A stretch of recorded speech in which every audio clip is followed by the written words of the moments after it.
kind of go through, because they keep saying this is unnecessary, because it's not happening, because it's already illegal for non-citizens to vote. But, as I look at it, and like I said, they say it's not happening. Pennsylvania admitted that inadvertently allowed 10,000 non-citizens to register. Texas had the same kind of issue with non-citizens registering, and Virginia admitted non-citizens registered and potentially, or they're saying that successfully voted in several elections. And in 2014, North Carolina found that over 1,400 voters on the rolls were non-citizens. And maybe I was just wondering if I understand this piece of legislation is critical because it helps and enhances enforcing the law. And so just maybe comment on some of those things that they're talking about. Thank you very much. I appreciate the question. I think we have two things at play right now. One, we have Democrats actively encouraging non-citizens to participate in elections. I noted what's taking place in municipal at state level here in our nation's capital or jurisdictions across the country. So we know what the Democrats' long-term goal is in this situation. Two, underlying law, I don't think ever contemplated non-citizens receiving driver's licenses. And so what we are looking at, because I wasn't here, so I can't tell you exactly what congressional intent is, but I can tell you what the implications are. The motor voter roll law comes in and puts simply a registration requirement when an individual gets a driver's license. And it's an attestation box that an individual is a citizen of the United States. Some people have said that they've done it inadvertently. We could have a whole debate as to whether or not it's malicious activity or not in any given situation, but we could look at one very clear example. Ian Roberts is now a reasonably well-known illegal immigrant who was arrested. He was previously living in the state of Maryland. He would ultimately move to the state of Iowa. He would become the head of a school district before he was arrested.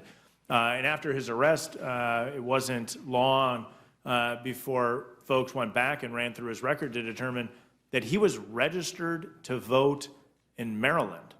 And of course, if you then went further and said, well, did he ever request a ballot? Well, yes, in fact, Ian Roberts, a illegal citizen in the United States of America, requested a ballot in Maryland. And so what you see is a pattern of this occurring state after state. We've held multiple hearings on this topic at committee, and it absolutely justifies the need to verify citizenship at registration.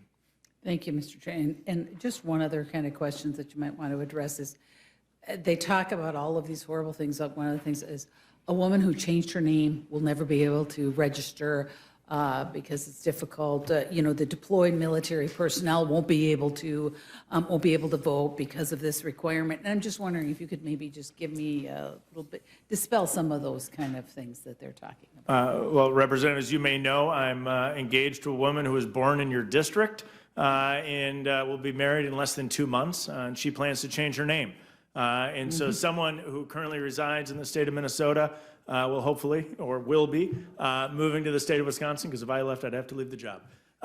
But she'll move to the state of Wisconsin. She's hopefully registered to vote. And we've actually talked through this process. It's a process that millions of people have done. It could be a woman who's changing her name because she got married. There's other reasons people would go through a name change process. Every state has their own unique process for how an individual changes their name. It's very straightforward. You can jump online, you can Google it. Often, that marriage certificate itself will actually enact the name change. So a certified copy of your marriage certificate would be brought along with your birth certificate when you would go and get a new form of identification. Of course, if you get a passport, that would fully validate you for registering to vote. If you didn't, you would utilize the same documents when you register to vote.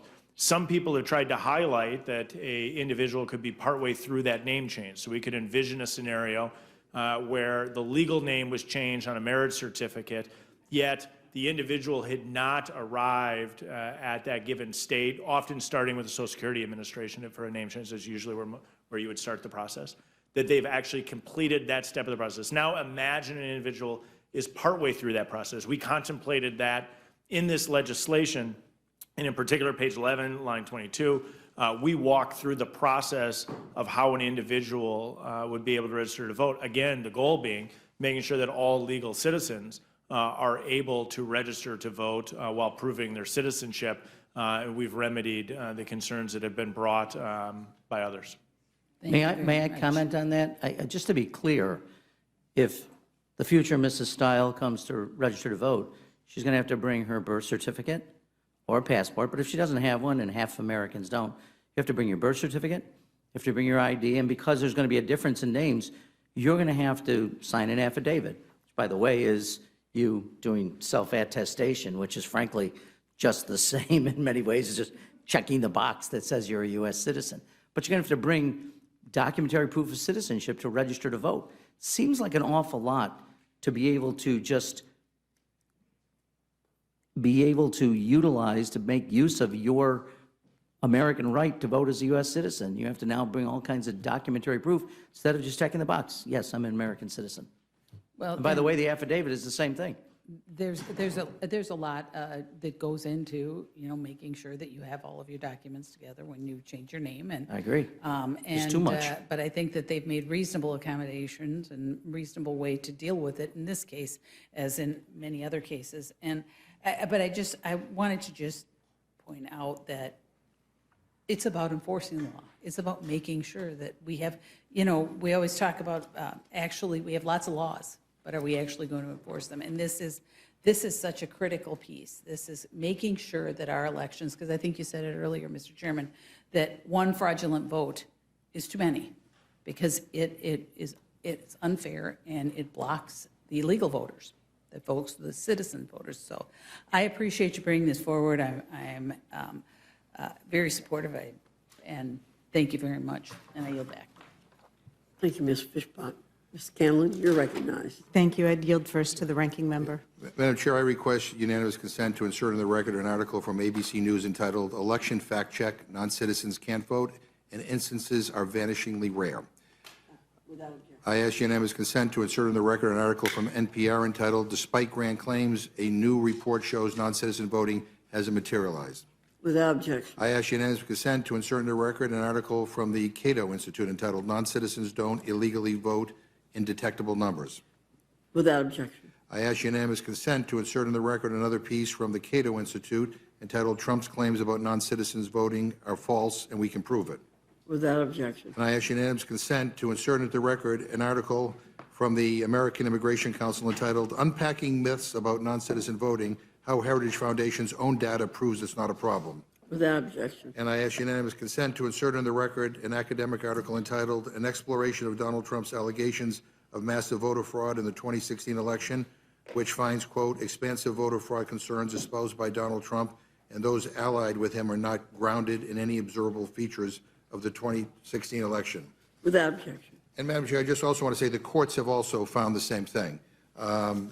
Texas, in 2016, the Fifth Circuit, in an opinion finding that Texas's strict photo ID law is racially discriminatory, noted that there were only 2 convictions for in-person voter impersonation fraud out of 20 million votes cast in the decade before Texas passed the law. And North Carolina in 2016, in its opinion, striking down North Carolina's omnibus restrictive election law, which included a voter ID requirement, as purposefully racially discriminatory. The Fourth Circuit noted that the state, quote, failed to identify even a single individual who has ever been charged with committing in-person voter fraud in North Carolina. And then in a case in Wisconsin in 2016, a federal trial court in Wisconsin reviewing the state's strict photo ID law found that impersonation fraud, the type of fraud that the voter ID is designed to prevent, is extremely rare and is a truly isolated phenomenon which has not posed a significant threat to the integrity of Wisconsin's election. Again, Without objection. I will say to my friends that what is undermining the confidence in our elections is what is coming out of the mouth of this president on a daily basis. He makes things up.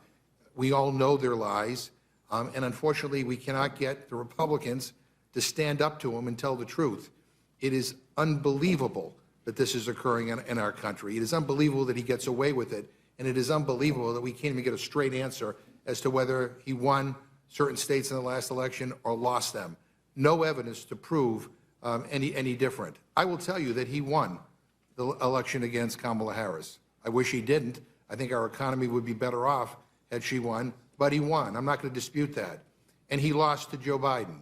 And unfortunately, we have a Republican conference that is too afraid to tell the truth. And I thank the gentlelady. I yield back. Thank you. Thank you, Ms. Madam Scanlon. Chair.